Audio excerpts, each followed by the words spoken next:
Personalidades que, através de suas histórias, empresas, serviços e trajetórias de vida, fazem dessa região um lugar especial. Você acompanha a partir de agora Café com a Guarujá. Apresentação Robson Lunardi. Boa tarde, senhoras e senhores. A partir desse momento, Café com a Guarujá. De agora até às 6 horas, nós vamos com tranquilidade, vamos tomando um cafezinho e vamos indo para fazer uma conversa, uma prosa, como se diz aqui em Orleans, sempre com uma pessoa especial. Hoje, é aqui um empresário rural, filho do seu Aloysio Aing e da dona Ida Ló, esposa da dona Zelma Menegon Aing, pai de 3 filhos, da Fernanda, do Fabrício e do Felipe. Converso prazerosamente agora com o presidente do Lions Club, amigo velho, Fidelizar. Uma satisfação muito especial conversar com o senhor. Receba aí o abraço, o cumprimento de toda a equipe da rádio. Todos os colaboradores aqui estavam trabalhando bastante para que esse programa fosse para o ar hoje. Estamos numa nova fase, levando ao ar o programa também em forma digital, aí através das nossas redes sociais. Você pode pegar a qualquer momento esse programa e ir lá ouvir ele, até ver, porque está sendo filmado também. Muito obrigado a toda a nossa equipe da rádio. Eu sempre começo perguntando, seu Fidelio, o senhor é natural de Orleans? Não, o senhor é da sobrenome Aing? Aing. É da onde, Aing? Não é coisa de alemão? Sou de Forquilinha, natural de Forquilinha. Da Forquilinha. Então, uma boa tarde a todos os ouvintes. O Robson, é uma satisfação estar aqui nesse novo estúdio, mesmo como você denominou, e hoje verdadeiramente com o café completo. Hoje o café está aí. Completo. Brincamos que numa outra oportunidade era só o cafezinho. Hoje temos cueca virada, temos bolo de milho, temos de tudo aqui. Robson, nós temos, então, somos de família tradicional, de origem alemã, de Forquilinha, mas os ancestrais são tudo que vieram da região de Vargem do Cedro, né, São Martinho, né, do Rio São João. Então, os nossos ancestrais que foram colonizar Forquilinha vieram tudo dessa região ali. Toda aquela gente da Forquilinha vieram aqui do São Martinho ou foi algumas famílias? Porque eu fiz um estudo uma vez, pediram 90% acima de a Zilda Arns, filha do Gabriel Arns, que foram nossos vizinhos assim, de Extrema, lá com meu pai, meus avós. Eu me lembro da minha infância quando você chegou a conhecer ela? Sim, o Gabriel, o pai dela. O Robson, eu já fiz meus 15 anos, então, em 1950... Você nasceu em que data? 50. 50, então está aí com 55 anos já.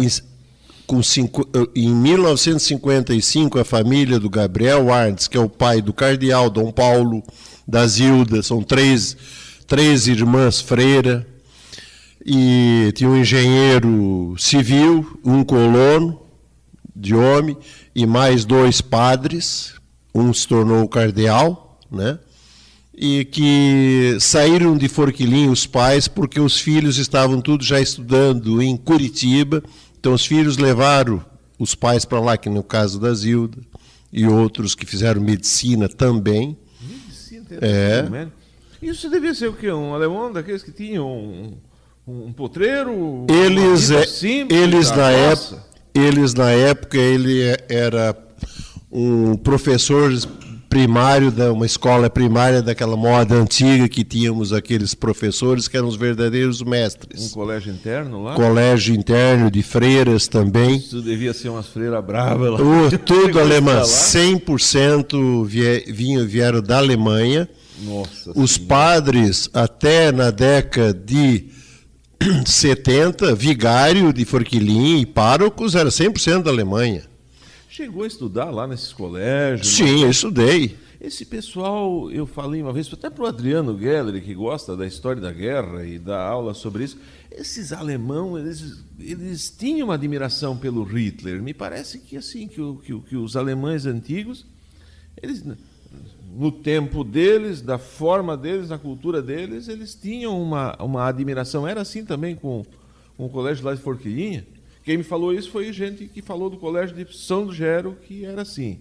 Também lá, lembra disso, não? Nós tínhamos umas irmãs bem antigas lá, que vieram da Alemanha, que realmente tinha bastante tendência do tempo do Hitler lá. Mas logo com o final da guerra, toda a perseguição que houve dentro do Brasil, eles, na época do Getúlio, houve todos aqueles problemas de destruição de documentos, recolhimento de armas, que qualquer pica-pau que um alemão tinha lá para matar os tatus, os BNTV, né? Foram tudo sequestrados. Livros, documentos religiosos ou não religiosos, jornais que vinham do Platzvolt, acho que era uma coisa assim, era feito em Caxias, Farroupilha, é um tipo folha, de língua, né? Folha é Platt, né? Então em alemão, né? Então eu me lembro até do nome do jornal da época, na década de 50, isso foi tudo confiscado. Meus tios, meus pais, eles tinham documento. Eu me lembro que uma história que um padrinho meu, Ricardo Steiner, ele tinha uns documentos importantes, assim, que ele gostava de ler, eles enterraram no fundo do quintal. O meu pai também, ele era um grande leitor, assim, de romances e de livros que vinham da Alemanha na época, que era a leitura deles. Os portugueses não dominavam, mas dominavam o alemão. Não tinha rádio, não tinha televisão, o que era? Era leitura? Era leitura. Que vinha da Alemanha. Sim. Então o senhor sabe, vamos dizer assim, ler, falar alemão na casa de vocês, lá na comunidade? Se falar... Bloß ein klein bisschen sprechen. Eu falo só um pouco alemão, entendo. É uma pena que aqui a gente não pode trocar a conversa em alemão. Eu que cheguei aqui, o seu Heinrich estava muito bem ainda, eu conversava muito com ele, e foi em 98, 99, primeiros anos aí que ele não estava bem de saúde. Era seu gostoso. Heinrich, sogro do atual prefeito, doutor. Isso, eu conheci ele e bati muito papo alemão com ele. Aqui na Taipa, não encontrasse nunca ninguém alemão? Sim, tem o seu Ivo aqui também, conversamos de vez em quando. Ele também não domina tão bem, mas fala alguma coisa em alemão também ainda. É engraçado, né? Como a língua alemã e a italiana são diferentes. E eu acho que eu tenho uma explicação para isso. Alemão, você vê, o italiano, você vê esse programa italiano, todo mundo da música. Aqui na Uruçanga, vai ali, chega a ser... a gente ri muito com eles, né? Porque eles têm esse orgulho. Acho que foi assim pela perseguição que teve com relação ao Hitler, né? Com certeza. Que não se deu essa sequência, ou então que não se deu esse tratamento na língua alemã, qualquer coisa. Saiu de lá em que tempo? Quando é que veio para Orleans? Bom, eu saí para estudar na década de 70, fiz colégio agrícola, Camboriú, e depois trabalhei na extensão rural, na Caresca, alguns anos. Ah, você é da Caresca. Eu sou do tempo da Caresca, e de tempo se trabalhava de jipe nesses interiores, orientando, educando, introduzindo tecnologia, fazendo lavouras demonstrativas, criações demonstrativas, uma série de correção de solo e... Então, essa história, vamos dizer assim, de falar alemão e italiano nesses interiorzão... Em que região trabalhasse? Campos Novos. E lá tinha bastante alemães. Tinha lá? Sim, pessoal que vieram das imigrações... Do Rio Grande do Sul? Não. Não? Vieram via o Desterro, né, Florianópolis, né, região de Biguaçu, Biguaçu e Santo Amaro de Imperatriz, e foram para o oeste de Santa Catarina. Família Wilper, Bezen, esses aí eram os grandes imigrantes para aquela região. Estava lá no cantão, assim, vamos dizer, gente que ainda sabia falar Abidão alemão. Batista, hoje é um município, era distrito na década de 70, quando eu trabalhei lá. encontrasse gente lá assim de saber só, assim, aquele primitivo ainda? Bastantes alemães falavam corretamente alemão. Muito bem. Aí ia fazer o quê? Levar tecnologia?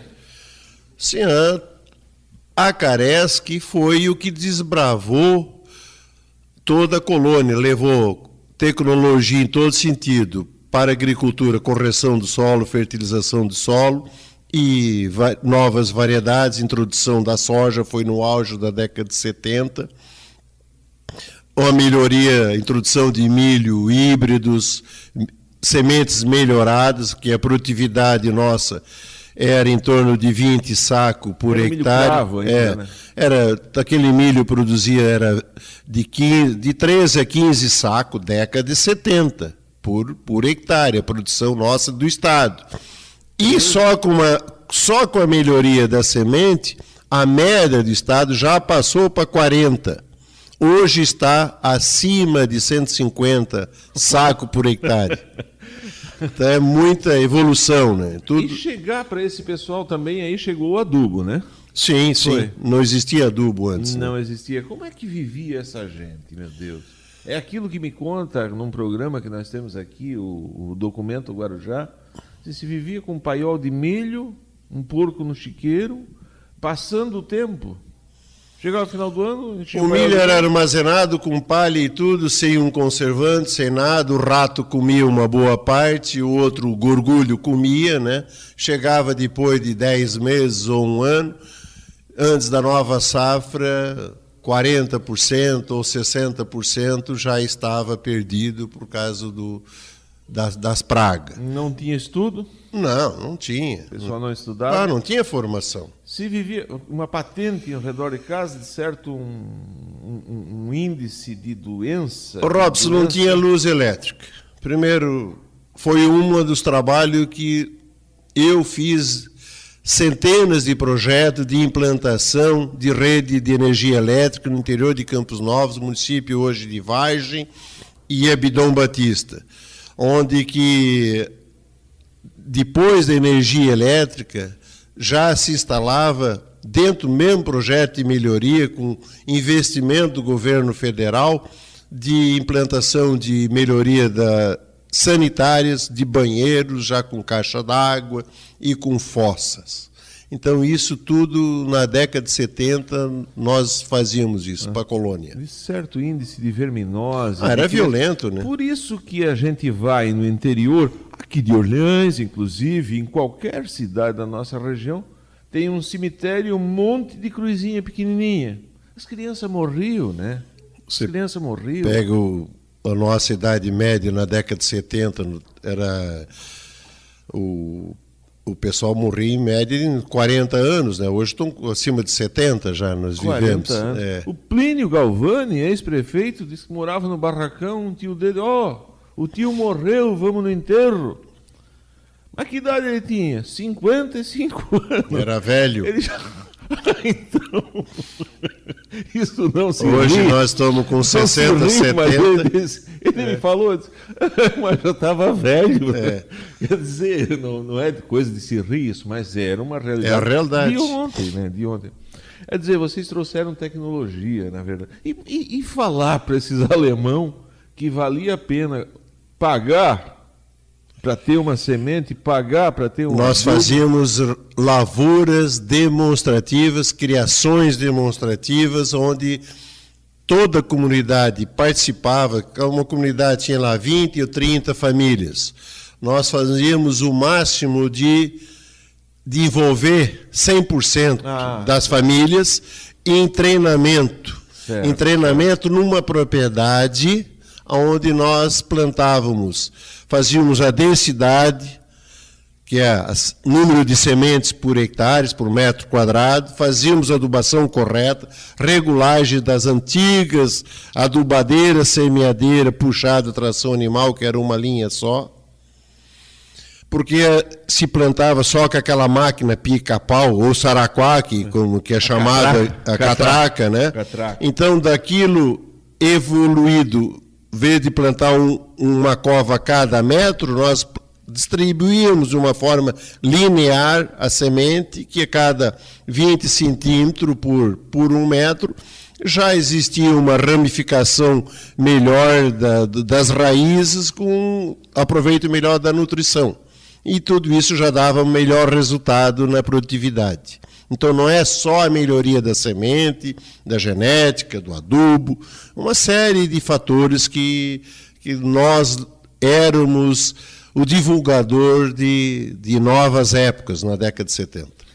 Isso eu imagino assim que ver um velhão, com todo respeito, ver um velho daqueles, um senhor, um alemão daqueles, antigo, e ver aquela produção, devia ser assim, muita gente enxergando uma vida nova, né?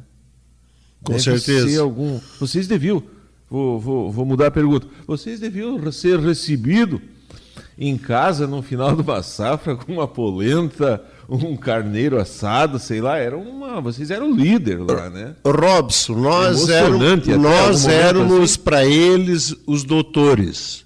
Eu nunca gostei de ser chamado de doutor, mas tinha os velhos, antigos, chefões de família, que às vezes tinha 14, 15 filhos, eu tinha diversos. Eu posso até citar nomes, assim, de hoje filhos deles e netos se correspondem comigo ainda, com um certo saudosismo daquela época, que nós tivemos a oportunidade de levar a tecnologia que esses velhos, você usou essa expressão, esses patriarcas da família, que tinham os filhos que 4, 5, 8, 10 famílias em roda, filhos e netos moravam. Tudo dentro de um pasto? Moravam tudo na região, às vezes ele tinha lá uns 100, 150 hectares de terra, era morro, pirambeira, e tudo viviam daquilo, sobreviviam daquilo. E dentro dessas propriedades, quando nós fazíamos desafio, vamos fazer uma lavoura demonstrativa de feijão consorciado com milho, e vamos ter o resultado, onde nós saímos uma produtividade de 15 a 20 sacos de milho por hectare, para 50, 60 já de cara de um ano para o outro, e de feijão onde colhíamos 7, 8, já colhíamos 30 sacos por hectare, naquela época, só imagina a alegria, a satisfação com eles, com todas as limitações de terra, limitações de ganho que eles tinham, com uma produção assim de dobrar, triplicar de um ano para o outro, com essas tecnologias que nós levávamos como novidade. Então nós tínhamos assim, era tão valorizado que eu nunca me esqueço, festa, casamento, essas coisas, a gente era uma autoridade que não podia faltar. Compadre de alguém lá? Eu nunca me esqueço, em 1978, quando o Brasil estreou na Copa do Mundo, eu não tenho certeza que era com a Argentina, até parece. Eu tinha 4 convites de casamento, 4. 2 eu era testemunha. Eles mudavam o horário de fazer casamento de manhã, às 10 horas, fazer meio-dia, às 2 da tarde, e outro às 4 da tarde, para poder o doutor agrônomo, eles falavam assim, participar da festa do casamento. E eu fui nos 4, num dia só. Num sábado. Então, por quê? Então, isso era gostoso, então, e muito valorizado, porque nós realmente fazíamos a diferença para aquela cultura na época. O colono vivia com muita dificuldade. Aí depois surgiu o cooperativismo, energia elétrica, tudo, a coisa veio atrás com essa evolução de aumento de produção e produtividade. Dá para dizer mais ou menos assim, que desde 1500... Isso é uma conta que eu estou fazendo, só queria uma confirmação. Desde 1500, no descobrimento do Brasil, o povo viveu até 1970, década de 70, aqui no estado, do mesmo jeito, né? Era índio, foram derrubar o mato, faziam uma casa, plantavam milho cravo e faziam um monte de filho, criando dentro de um pasto, e aí a vida seguia para sempre. Todo ano era aberto novas terras, derrubado mata, fazia as coivaras, né? Ou os capoeirão, roçava os capoeirão depois de 5, plantava o milho, aí deixava o mato vir de novo, as capoeiras, lá no oeste era assim. Essas capoeiras depois de 7 ou 8 anos, eram já uma capoeira grossa, formada, e derrubava e dava uma boa queima. Naquela queima eles plantavam na cinza. Aquilo era a fertilidade natural da terra. Então a produtividade era baixa. O empreendedorismo em destaque. Ideias que resultam em grandes negócios e fazem história. Você acompanha Café com a Guarujá.